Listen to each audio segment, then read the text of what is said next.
मुरली मधुर बाला, श्रवण में कुंडल झलकाला। नंद के आनंद नंद लाला, गगन सम अंग कांति काली। राधिका चमक रही आली, लतन में ठाड़े बनमाली।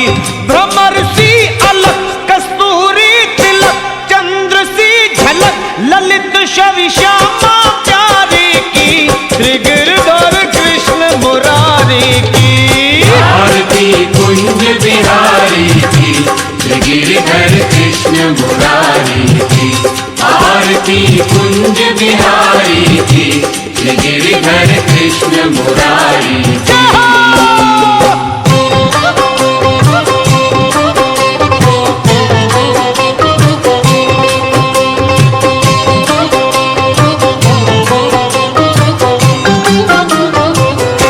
कनकमय मोर मुकुट बिल से, देवता दर्शन को तरसे।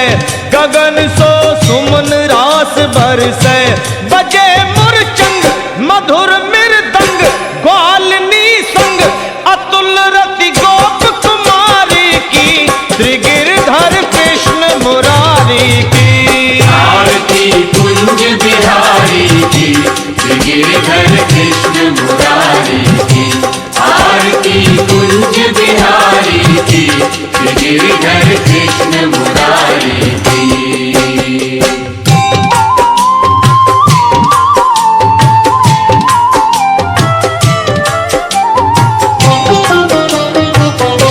जहाँ ते प्रगट भई गंगा, कलश कलहारिणी श्री गंगा।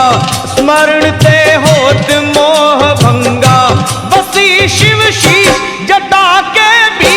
हरे अग की चरण जर श्री बनवारी की। श्री गिरधर कृष्ण मुरारी की आरती कुंज बिहारी की, श्री गिरधर कृष्ण मुरारी की।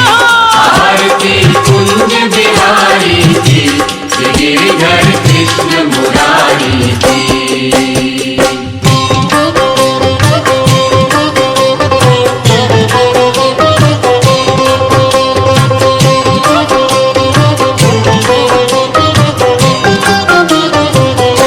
चमकती उज्ज्वल तट रेणु, बज रही वृंदावन बेनु। चहु दिस गोपी ग्वाल धेनु, हसत मृदु मंद चांदनी चंद। कटत भव फंद तेर सुन दीन बिहारी की। श्री गिरधर कृष्ण मुरारी की आरती कुंज बिहारी की, श्री गिरधर कृष्ण मुरारी की। आरती कुंज बिहारी की, श्री गिरधर कृष्ण मुरारी की।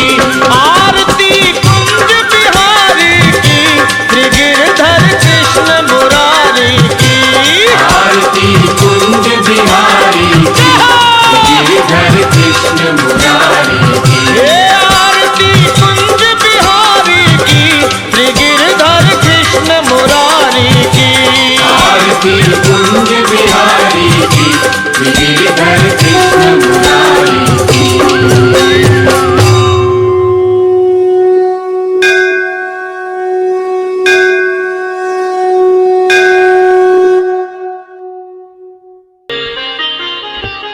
देयं सदा परिभवनमभीष्टदोहम्।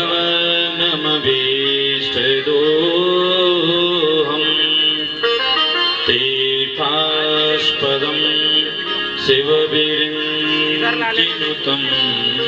शरण्यम्। दैत्यार्तिहं प्रणतपालभवाब्धिपूतम्।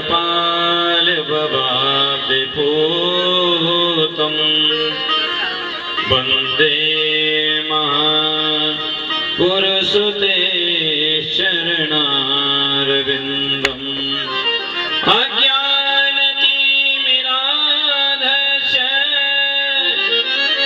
ज्ञानाञ्जनशलाकया चक्षुर्मीलितो येन तस्मै श्रीगुरुवे